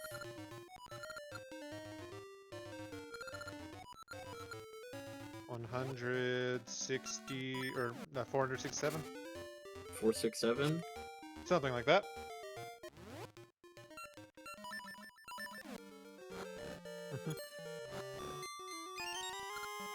Cody's focused over there. I see that face. I was trying to figure out what ring I might have just gotten, but also I'm trying to figure out how to get to the bell and shit. Alright, well that 25-point dice still up for grabs, so... I don't think I could grab it now, but we'll leave it for somebody else. I mean, same.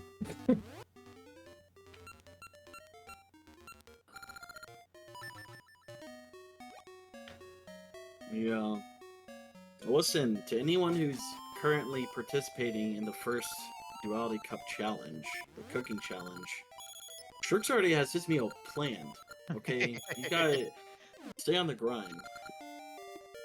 Oh, now we got Memorial Weekend, or not, Labor Day weekend, right here around the corner. Yep. That's true.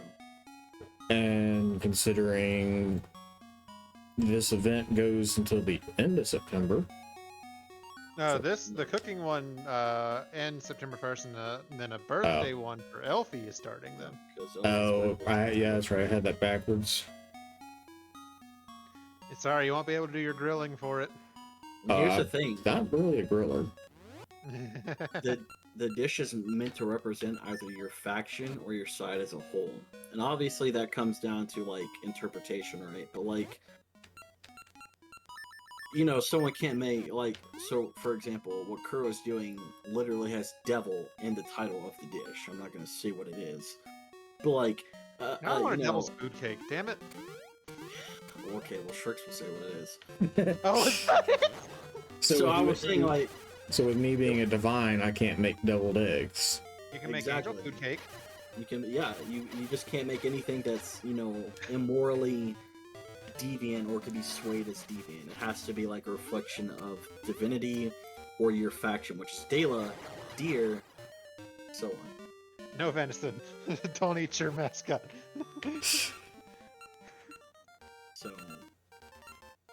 I mean, we recycle around here. And then, like I said, the first will be a new challenge. It's going to be something birthday themed because it's Elfie's birthday, so we're going to do something in celebration for her. Guilty, you want them sweet points? You're gonna have to cook something. Okay, since I am lagging on my game, I'm gonna reset it real quickly. Save. Boom. Okay, now back to all the game talk, since that's what we're actually here for. Super Mario 64. No, Super Mario Sunshine's where it's at. Okay, let's see. I not never take. did. I don't like the Mario series. I really don't play a whole lot of Mario either. The only one that I have beaten is Mario Odyssey. That's the one I've played the most, and I never beat it. Fun fact, I've never played Super Mario Odyssey. Like, I've played some of the other games, just a case of I didn't care enough for the mechanics, and it was just, story was weird, said no to me. I think out of old school Mario games, like Dakota just said, Sunshine's definitely the go. Like, if you're playing like an old school Mario title, Sunshine even over 64. At least Sunshine seemed to have more of a story to it than 64 did. You know? Yeah, you're gonna jump through paintings, go to worlds, get the stars, save Princess Peach.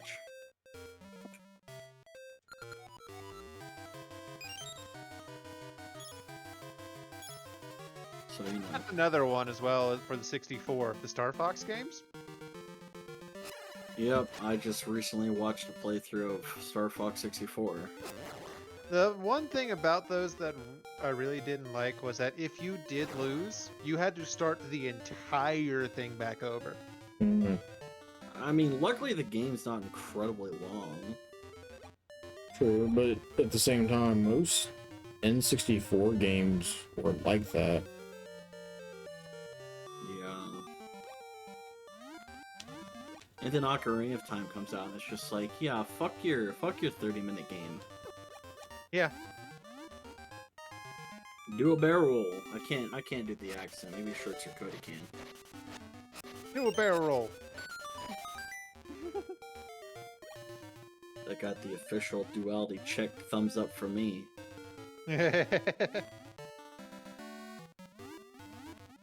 Oh, really quick, before we get into the next segment of games, something that I'd like to talk about just for a moment. Guys, check out our new logo. This D20. Obviously, we have the cat paw that's representative of Atlas. We've got the sun, the moon, and the stars representing us three. Shout out to local Pet Crow. A lot of you guys know her. She's active in the community, but shout out to Crow. She drew this logo for us. It's very representative of us and what we do. I'm obsessed and in love with this logo. When I sent it to the boys, they really liked it. I just wanted to take a moment to say this is what we are branding ourselves with and give credit. A little bit of self-promo that might be coming next year to my channel. I'm going to be hosting some D&D sessions. Ooh.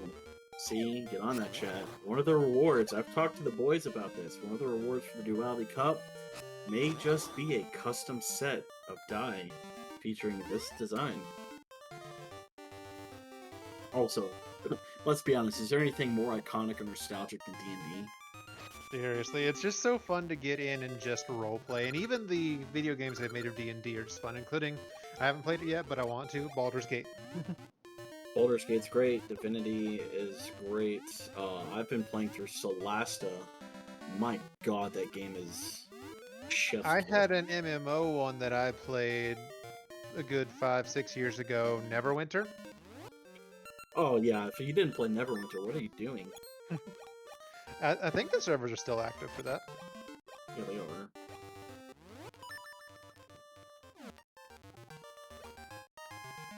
Neverwinter was definitely... Well, it was. I'm gonna It was a leave it at thing. that. It was a thing. That's for sure. I mean, okay, MMO nostalgia as well. RuneScape, of course, still play that. Cody and I do Final Fantasy 14. Ro might be joining eventually with that. But I had some other ones that I played. So Adventure Quest Worlds. I wasn't ever a World of Warcraft person. I played WoW once. It was when I was younger. I went and stayed the night with one of my friends at his house, and he was an avid WoW player. He made me an account. I played the one time at his house and never touched it again. My very first MMO was RuneScape, and I signed up for it well before the age that you were supposed to at the time, because it was a rated T game. Rated T for twink?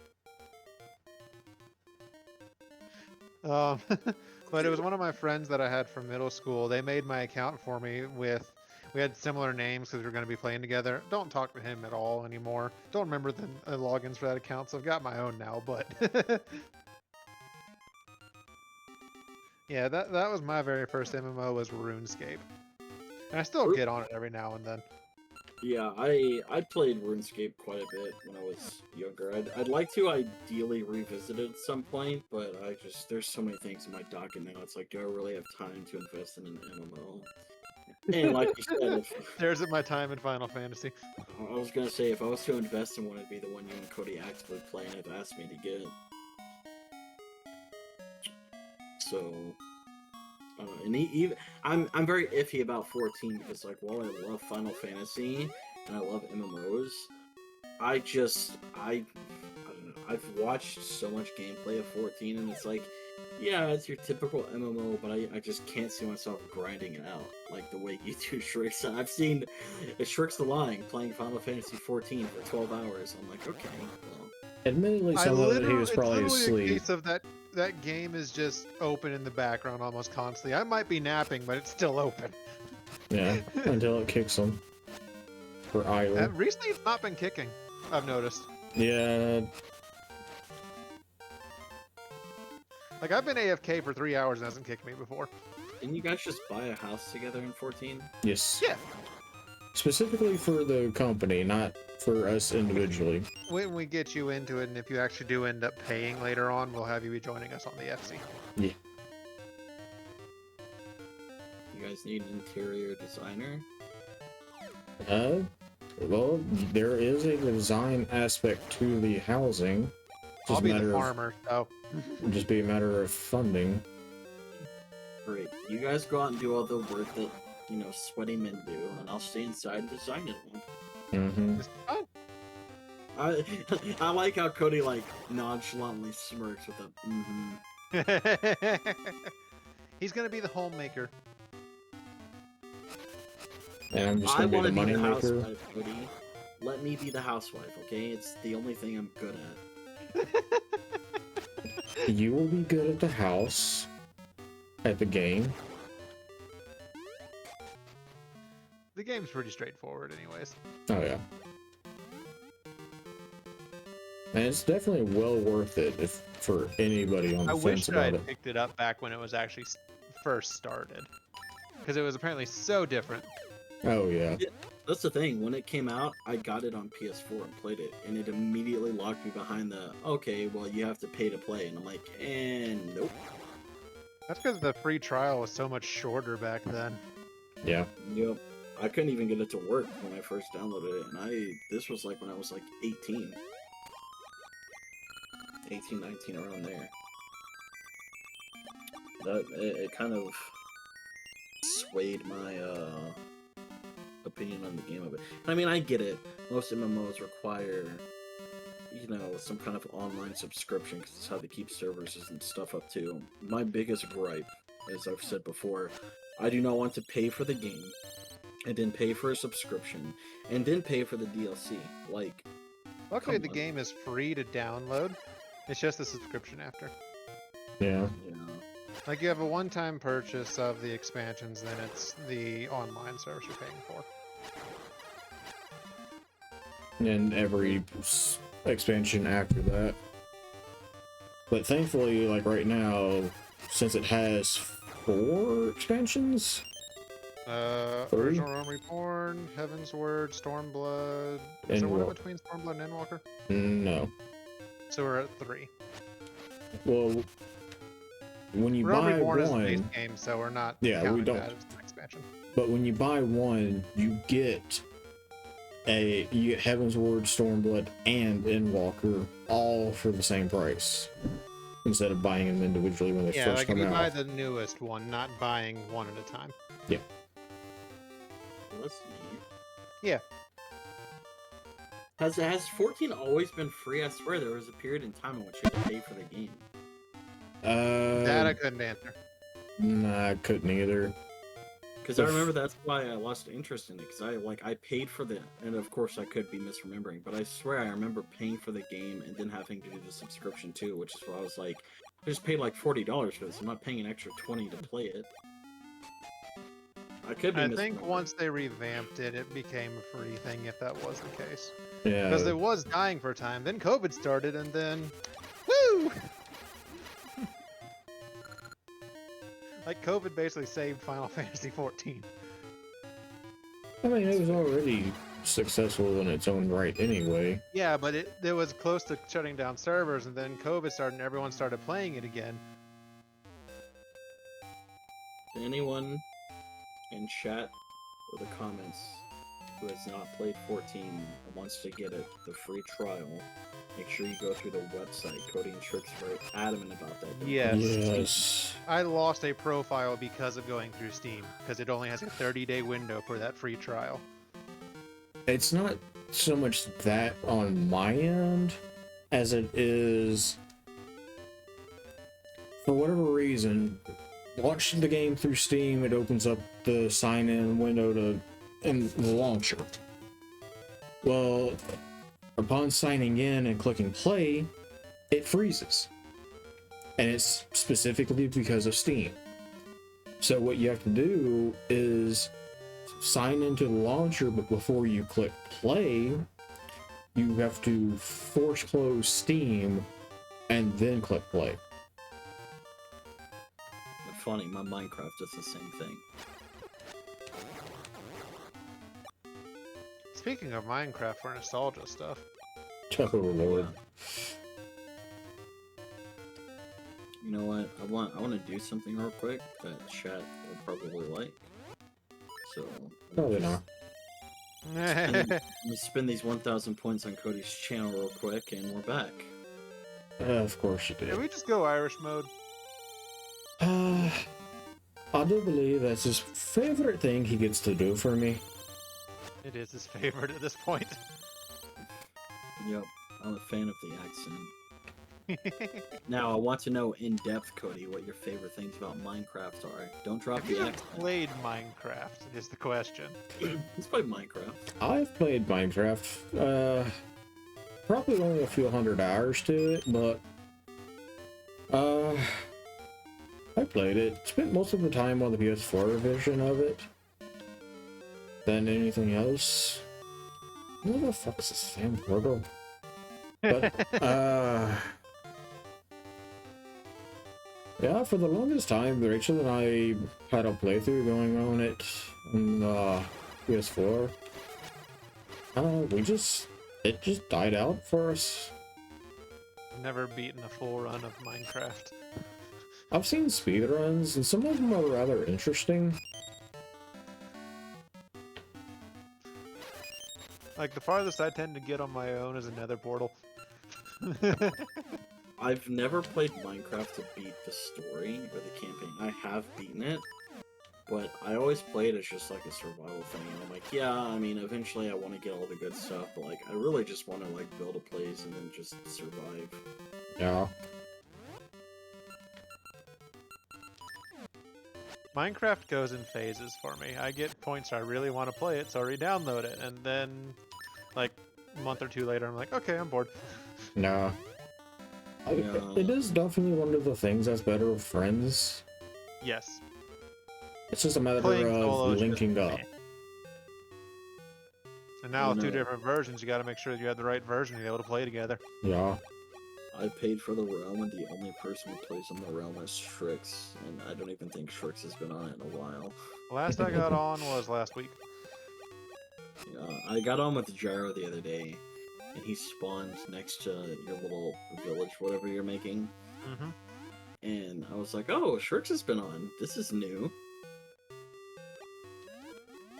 But Yeah, my main goal that I've been doing so far when I do log on is just, you know, getting enough wood that I can make a giant tower to start the sky bridges. yeah, I want to get on and play some more. It's just like, well, you guys know all the lore and stuff. I'm trying to like make the realm representative of that, and it's like, yeah, you know, I don't know. I used to build all the time, as you guys know, and then all the shit went down, and I lost everything. And it's like, yeah, I can, but how I many just times did you get corrupted? Was it like 3, 4 different times? It was like 3 or 4 different times after I put like 3 years into each world, and then I lost all of it. You guys have seen pictures of the stuff I built, so it's like, do I really want to spend all my time building in the realm when I wasted like a decade of my life on things I'll never get back? Yeah. No. That's fully understandable. It's just, I don't know. Like even now, like I have the Java realm that I pay for. Courtney has a Bedrock realm that she pays for, and I've done all the building and stuff in there, and I'm just like, I don't know. I think I'll always have a soft spot for Minecraft, but It's just one of those that it's hard to keep up with whenever you've spent so much time in the past and.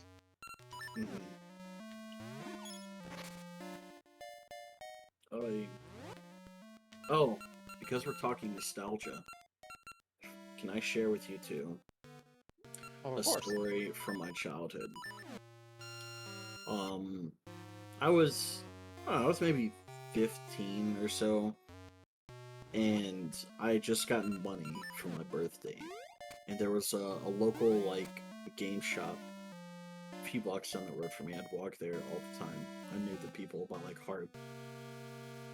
I really, really had a hankering to play Kingdom Hearts 2 again. I just randomly one day I was like, fuck, I need to play Kingdom Hearts 2. I just got my birthday money, so I walked my merry way down to my local game store, bought myself a PS2, bought Kingdom Hearts 2, took it home, plugged everything up, it worked, everything was good to go. I played through Kingdom Hearts 2, beat it that night, took everything back the next day and was like, alright, I'd like a refund, and I just got my money back. I really wanted to play Kingdom Hearts 2, so I went, I bought the shit, beat it, took it back the next day, got my money back, and that was that. Bruh. I feel like that's almost theft. I mean, morally speaking, mayhaps. GG's, Jolty, you got another shiny. I'm the walking shiny charm. Exactly. But yeah, that's probably my favorite like gaming story from when I was younger. I went, bought the PS2, bought the game, beat it that night, took it back, took my money back, and went on my merry way. Trying to think, because I got my first job when I was 14. What was the first game that I bought myself?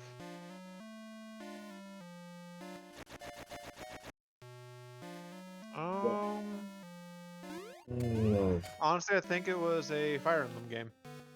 Birthright, I believe, or Conquest, one of the two. That checks out.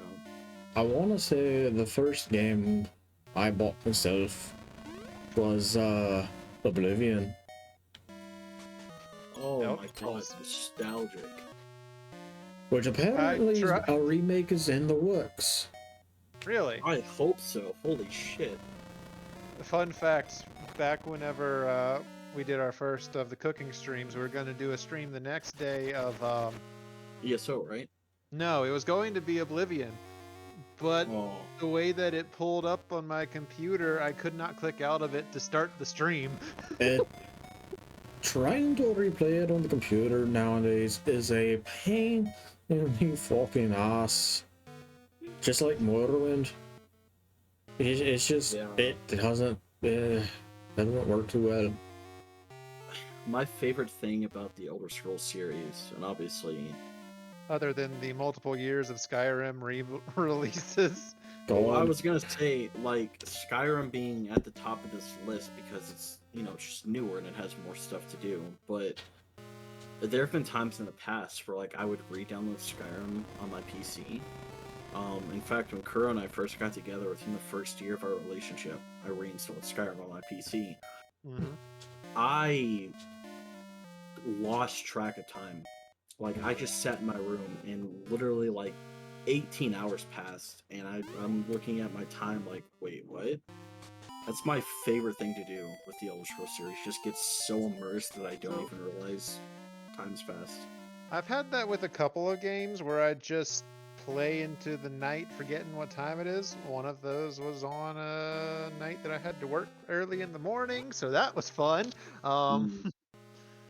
But the one that I remember most recently was Final Fantasy X. I was at the end of it. So the big, like, 4 or 5 final bosses things, and I just didn't want to stop. And I was messaging back and forth with a friend from another streamers community. Not going to go into what happened with that streamer. Don't talk to them anymore. But he was asking me because the ending for most people was very emotional. Yep. Apparently, I have no heart because I didn't have any kind of tears come from it. Well, wait, for which one? 10. 10. Oh.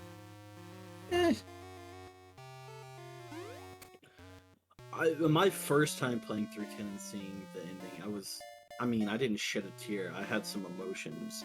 It's the same concept of me with Kingdom Hearts. Like, okay, as I've gotten older and more attached, and do you think Kingdom Hearts 3 is spoilers at this point?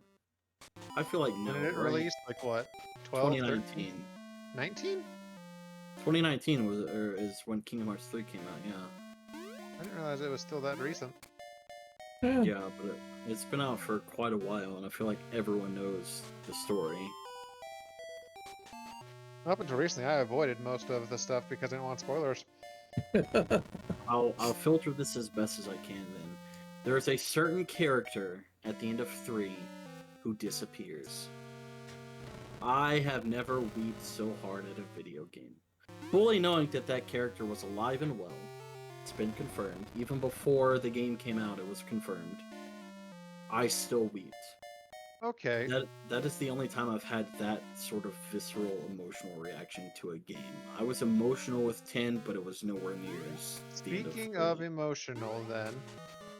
Oh, and Crisis Core, that one really got me.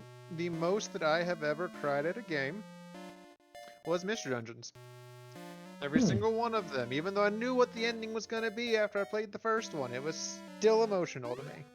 So...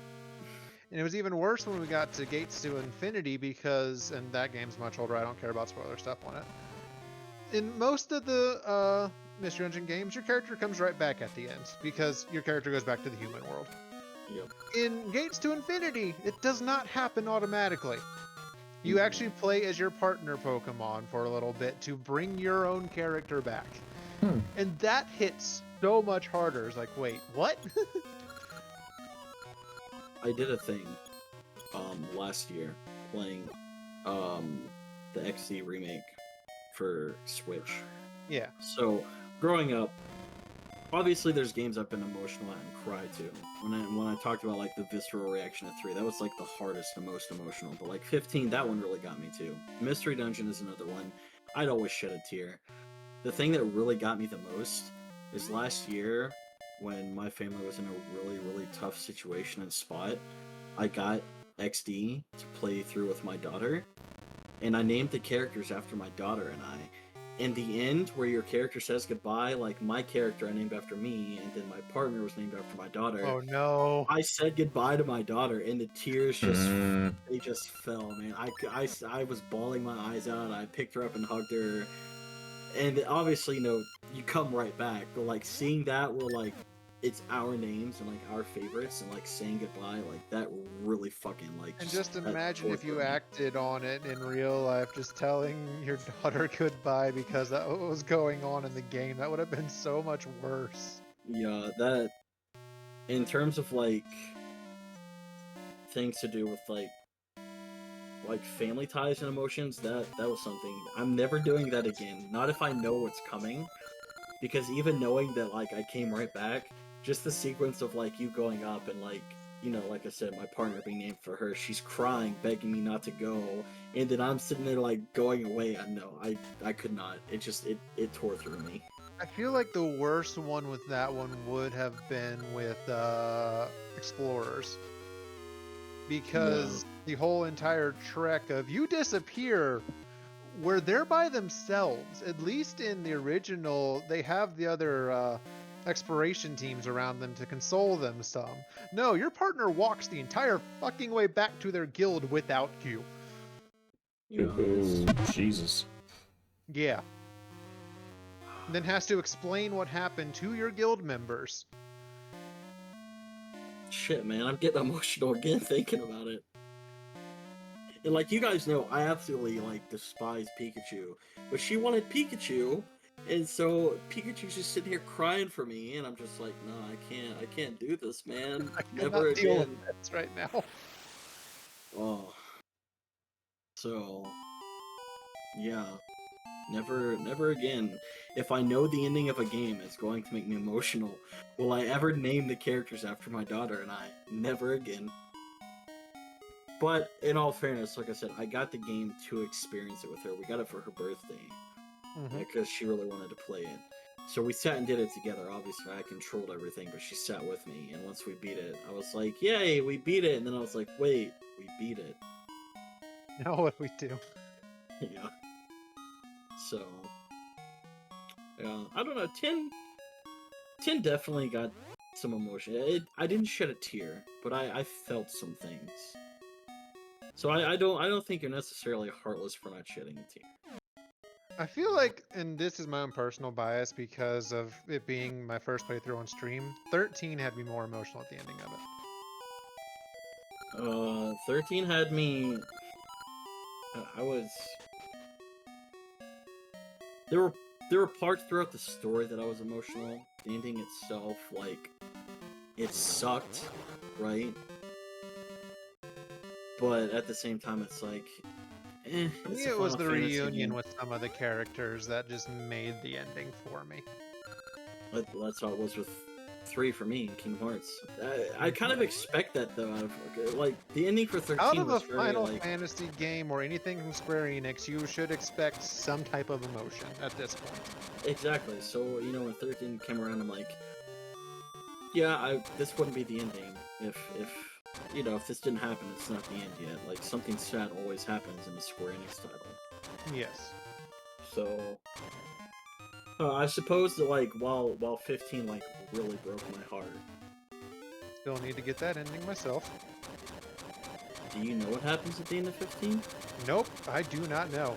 Thank you for telling me because I almost said it. Well, we're going to change topics because I can't talk about this without talking about. I know that it's going to be emotional, and I get the feeling I have this idea, and it's involving a certain character that I really like. Alright, I'm not going to confirm nor deny, but give me your theory as to what happens at the end. I'm just curious. Well, considering what you learn about Prompto, and how he has apparently ties to the Empire, I feel like there's a death coming there. I'm not going to say anything. I'm not going to confirm nor deny. I mean, do you want me to say anything or just silent altogether? Nope, just leave it. Okay. Because I want to experience that with any kind of knowledge. Okay. Yeah. I just know that I need to expect something emotional. I know that. Yeah, all I'm gonna say is have a box of tissues ready, because it's definitely more emotional than 10 in my opinion. Yeah. Expect to cry like a little bitch. Whether it's a good cry or a bad cry, I'm not gonna tell you. Well, speaking of crying, and we'll go and this is for another series that is a big fan for a couple of us. The ending of the original Persona 5, I cried at. Oh, why did you do this to me, Shrix? What do you mean what do you mean vanilla? Royal had me. I haven't beaten Royal yet. Oh, Jesus Christ. Remember, I haven't beaten Royal yet. Oh, yeah, listen, P5, there's not a single, like, dungeon or palace that you go through that doesn't have you feeling some kind of emotion, whether it be anger, resentment, depression. You're feeling something throughout the entirety of that game. That's just... Atlas is fantastic when it comes to writing. But... yeah, I know well enough some of the ending of Royal, but I don't know the ending scene if it's different. Listen, Persona 5's been out long enough, I can talk about the multiple endings without it being spoilery, right? Yeah.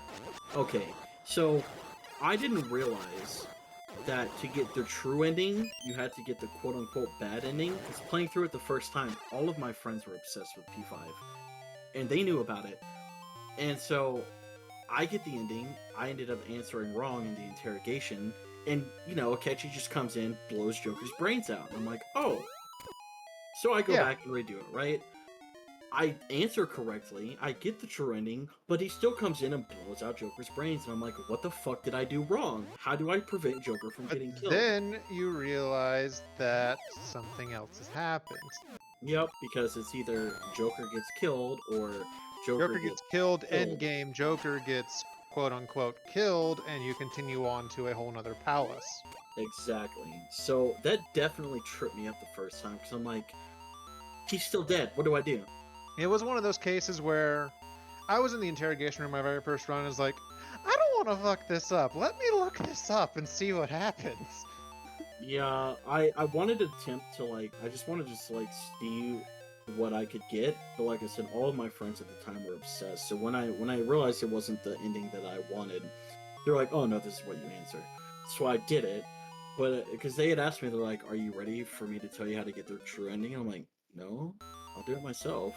That's what happened with me with Persona 4. I didn't realize what was going on at a point, and I answered wrong, and a very loved character went bye-bye. Oh, we don't talk about... No. Anyway. No. So, with Golden, you know, listen, every day's great at your Junis. That's all that matters. With Golden, I got the true ending very first try. I didn't. So I didn't have to witness that. Now, if I want 100% the game, I have to witness it. If I want 100% the game, I have to get an ending I don't want at all.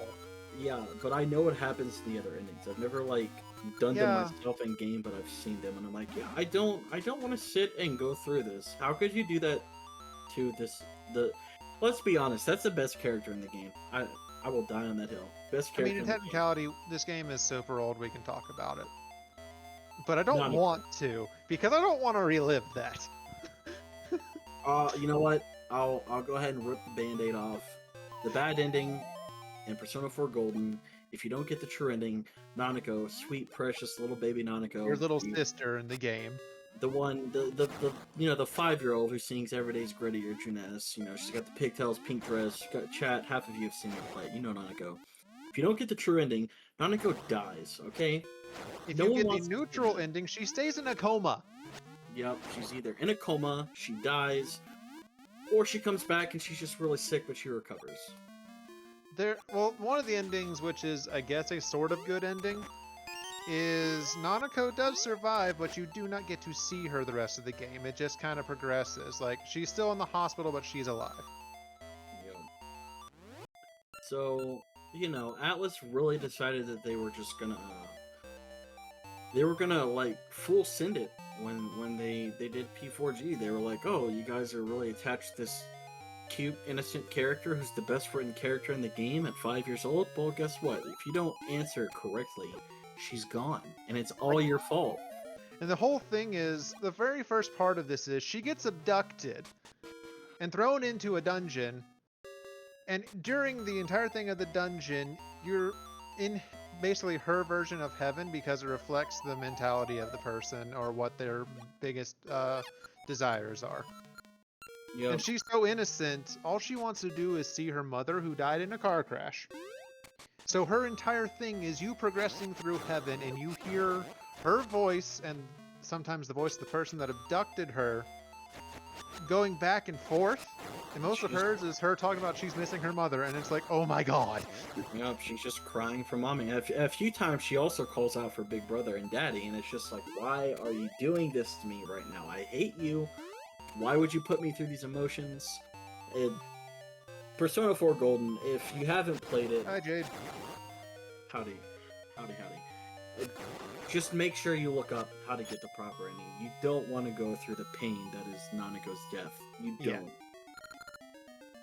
Yeah. That is something that you will... Especially, I'm going to go out on a limb here and say, if you're a mom, or even a parent in general, and you have a little kid at home, that game will make you feel those emotions amplified times 10. It did for me. Yeah. I'm not even a parent, and it's still a case of I really need to protect this person. Yeah, it's just like this like parental instinct, right? Like if you have a kid at home who's around the same age as like something in media and something bad happens to them, instinctively you have to run to your kid and make sure that they're okay. Because the only thing going through your mind throughout that is, fuck, this sucks. What if this happened to my kid? We'll go ahead and leave the more depressing topic right now. We'll do a more in-depth Persona one eventually. Yeah, we will. Now that one will have a trigger warning. Yes. Oh, to anyone watching the VODs back on YouTube, trigger warning. Yeah. Probably should have put that at the start of that talk. But I guess I sort of did when I was saying I don't want to relive it, but then we ripped the band-aid off. Yeah, just put like a little timestamp. Be like, trigger warning. Yeah.